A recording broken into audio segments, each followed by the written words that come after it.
안녕하세요. 지금부터 건강경제학 4회 순서를 진행하겠습니다. 저는 건강경제학 MC를 맡고 있는 윤홍일. 네, 안녕하세요. 이승은입니다. 네, 오늘은 저번 시간에 이어서 사상체질에 대해 계속 알아보도록 하겠습니다. 네, 오늘은 체질별로 도움이 되는 음식, 그리고 금기해야 할 음식, 우리가 또 가장 집중적으로 관심을 갖고 있는 다이어트, 그리고 뭐가 있죠? 궁합이요. 궁합에 대해서 알아보고요. 그리고 요즘 또 이슈화되고 있는 난임에 대해서 저희가 사상체질별로 알아보도록 하겠습니다. 네, 음식부터 궁합까지 정말 기대가 많이 되는데요. 오늘도 저번 시간에 이어서 황석한 한의학 박사님을 모시고 함께 이야기 나눠보도록 하겠습니다. 안녕하세요. 안녕하세요. 네.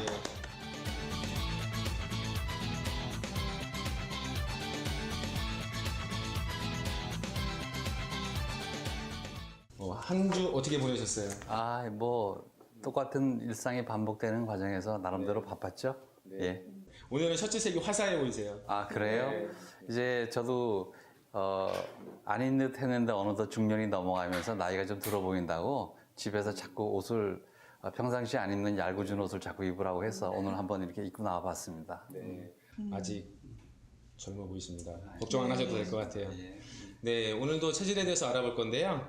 자, 그러면 우선 우리가 체질별로 도움이 되는 음식과 금기해야 할 음식에 대해서 우리 박사님한테 들어보도록 하겠습니다. 예.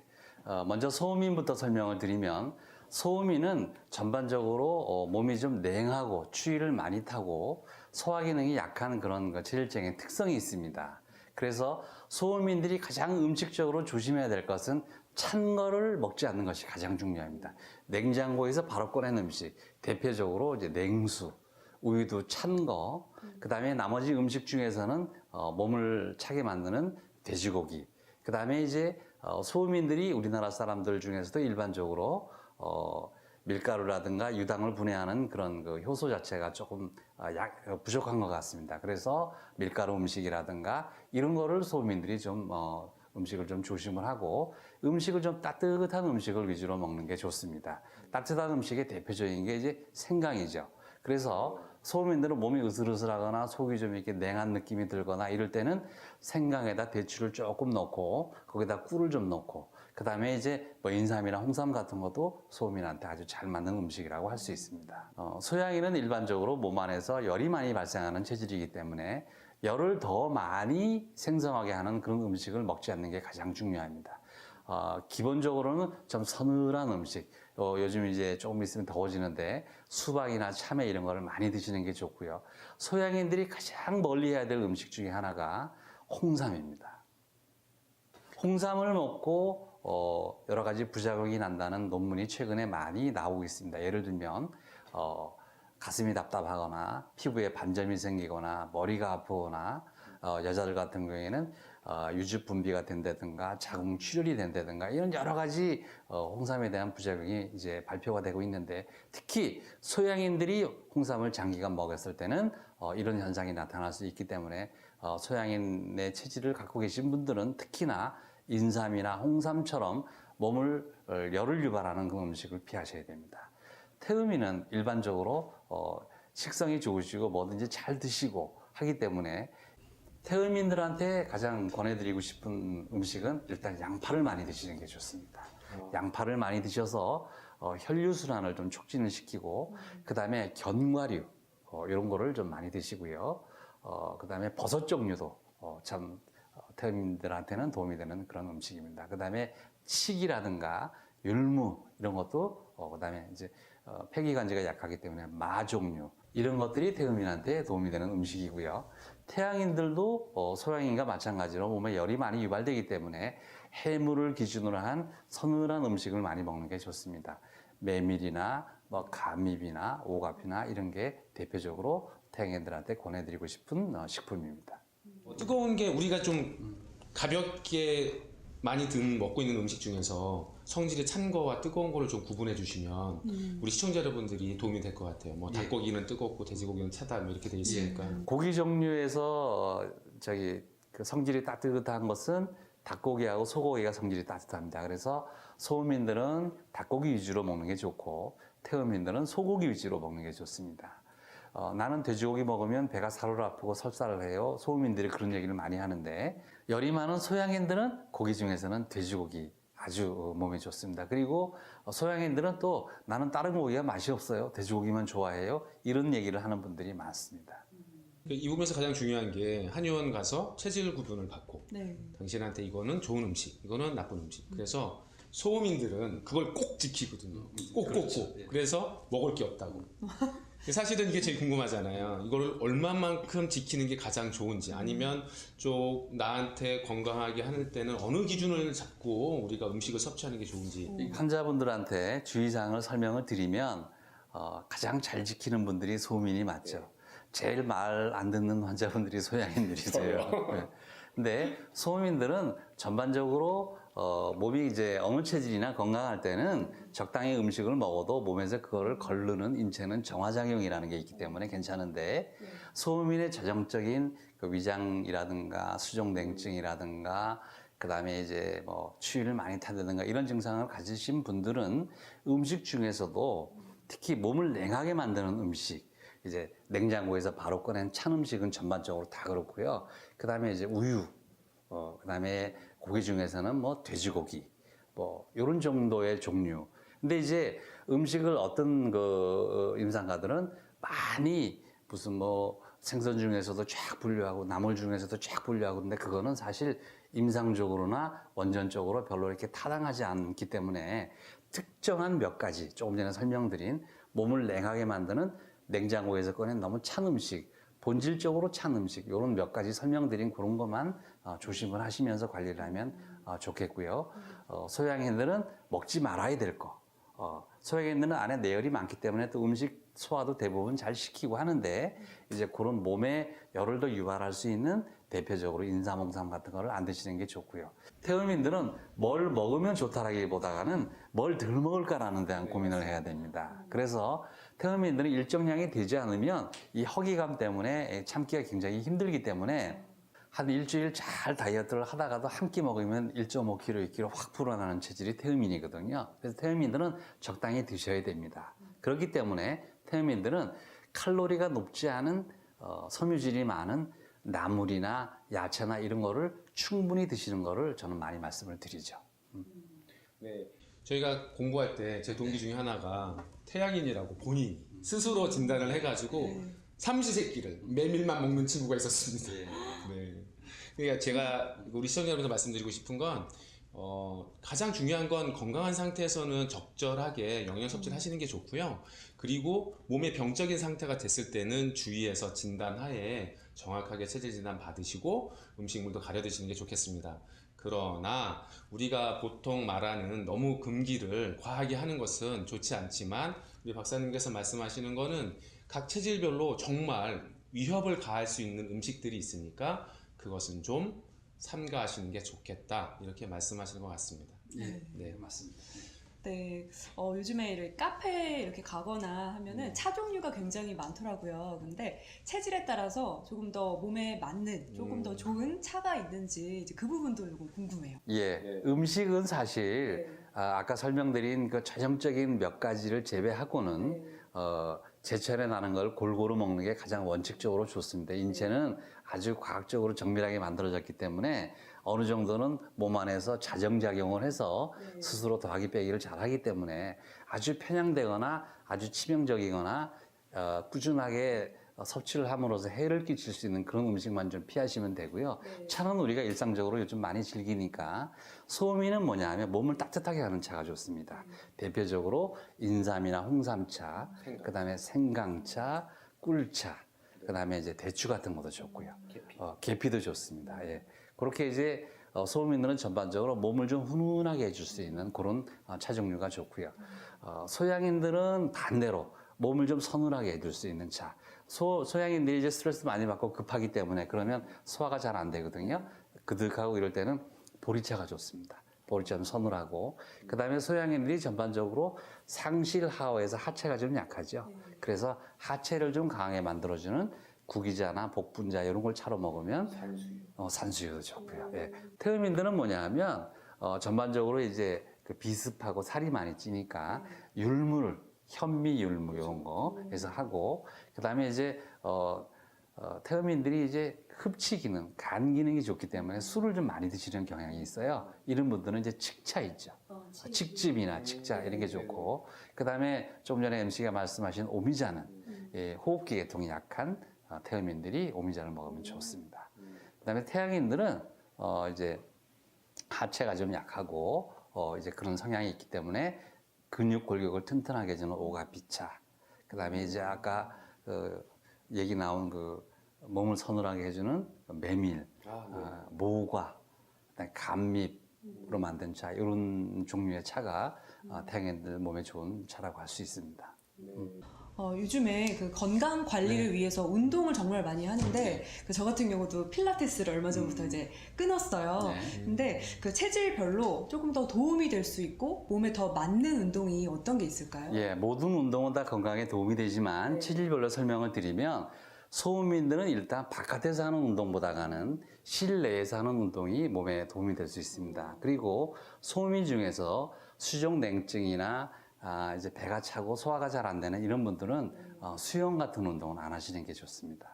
그리고 소음인들이 운동하실 때 주의해야 될 점은 지나치게 땀이 많이 발산되는 운동은 운동 후에 몸의 기력을 많이 떨어뜨릴 수 있기 때문에 지나친 강도의 운동을 해서 땀을 많이 빼는 정도의 운동은 안 하시는 게 좋고요.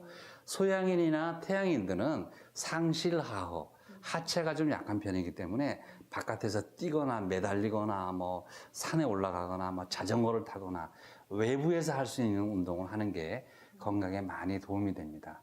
태음인들은 어떤 운동이든지 실내 운동이든지 실외 운동이든지 많이 하는 게 좋은데 태음인들은 운동을 할 때 땀이 몸에 흠뻑 젖을 정도로 땀이 많은 운동을 하는 게 건강에 도움이 됩니다.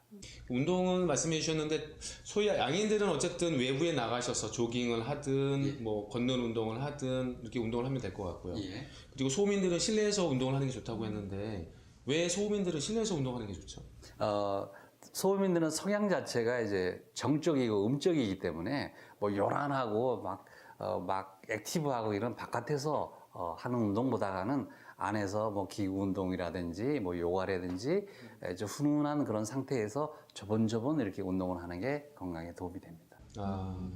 태음인은요?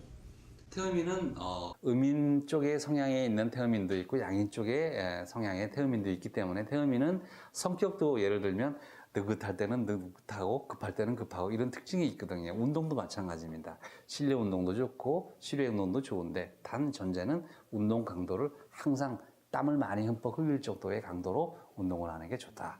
예, 그렇게 생각하시면 됩니다. 그렇다면 찜질방은 소음인들은 그렇게 자주 가는 게 그렇죠. 소음인들은 땀을 빼면 많이 지칩니다. 그래서 저는 찜질방 갔다 오면 굉장히 힘들어요 하는 사람들이 이제 소음인에 많고요. 태음인들은 시원하다. 시원하다 그러면서 아주 땀을 그냥 그야말로 비 오듯이 쏟는 그런 사람들이 태음인에게 많습니다. 그리고 소양인들은 또 뜨거운 데 들어가는 것 자체를 별로 좋아하지 않습니다. 예. 가볍게 샤워 정도나 그런 정도로 하는 게 태음인들은 소양인들은 좋습니다.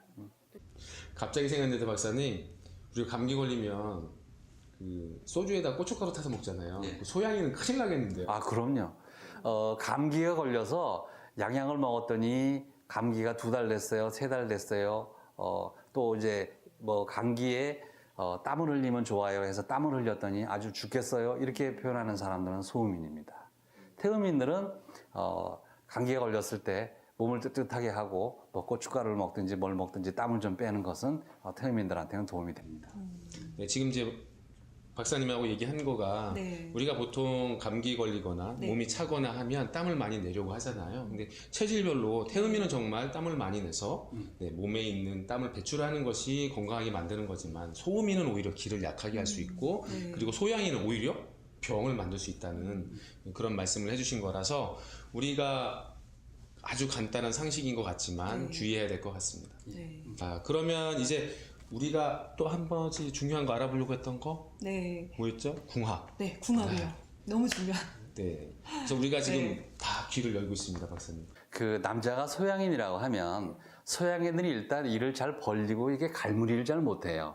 그래서 그런 경제적인 측면이라든가 이런 것은 꼼꼼한 소음인을 만나는 게 좋을 테고, 소양인들도 급해서 막 그냥 앞뒤 안 가리고 이렇게 일을 진행을 할 때는 두루두루 이렇게 뒤에서 푸근하게 감싸주는 태음인 여자를 만나는 것도 도움이 되겠습니다. 그러니까 인생은 답이 없는 것 같아요. 네. 이제 그런 특성이 있으니까 예를 들어서 남자가 소양인이다. 그러면 나는 어떤 성향이 있으니까 어떤 성향의 체질을 만나면 좋겠다.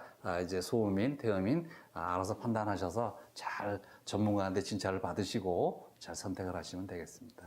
박사님, 우리가 그 최근에는 한방으로 난임을 많이 하고 있지 않습니까? 네. 그래서 그 한의사협회에서도 난임 사업을 진행을 하고 있고, 이전에는 그 난임이 되거나 불임이 되면 체배 수정을 통해서 인공 수정을 통해서 하는 방법들을 많이 선택을 하셨는데, 저희가 그 기준을 좀 제시를 해드렸으면 좋겠어요. 네.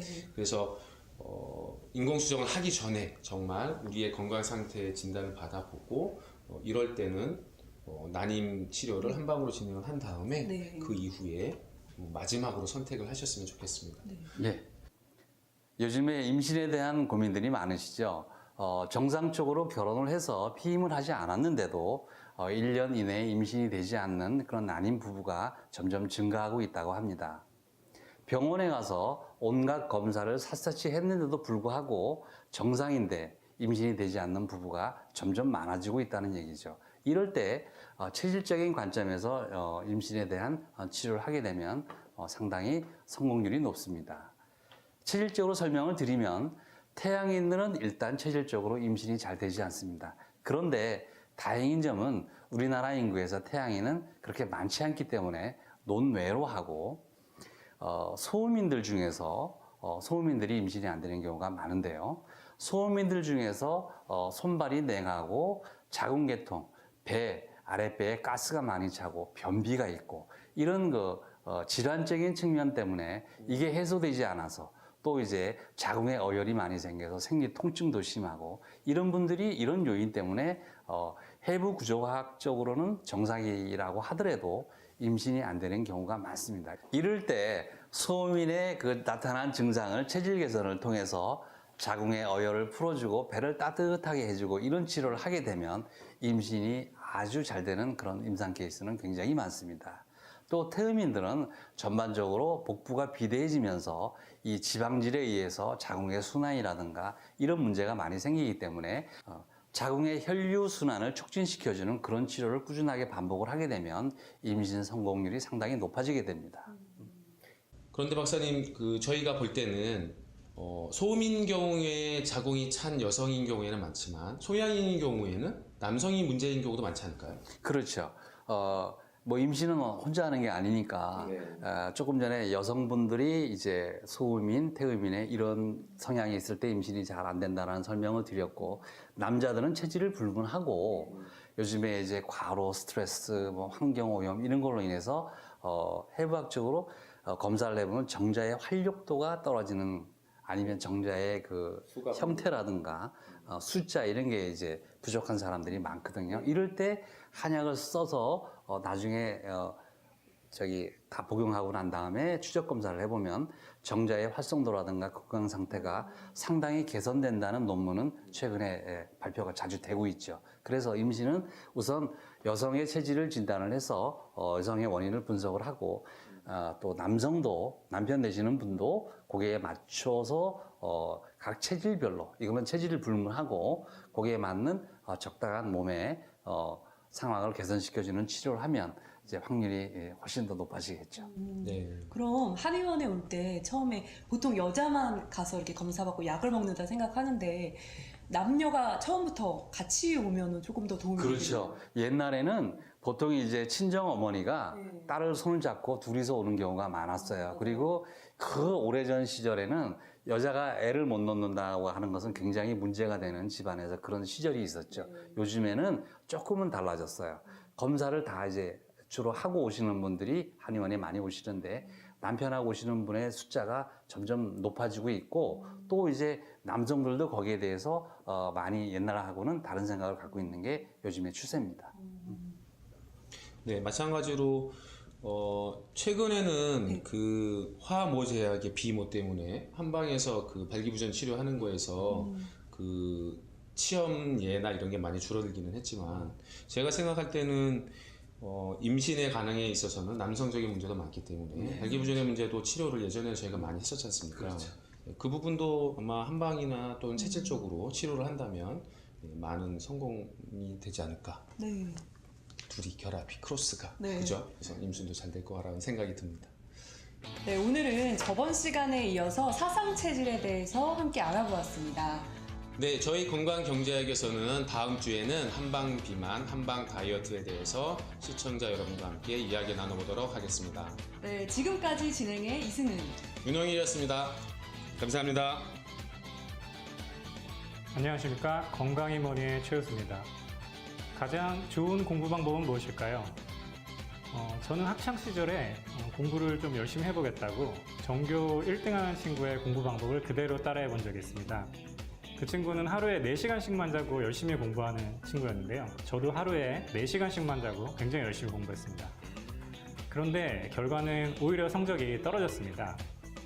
저는 잠이 굉장히 많은 체질이었기 때문에 저에게 맞는 저만의 공부 방법이 필요했던 것이었습니다. 그때 깨달았죠.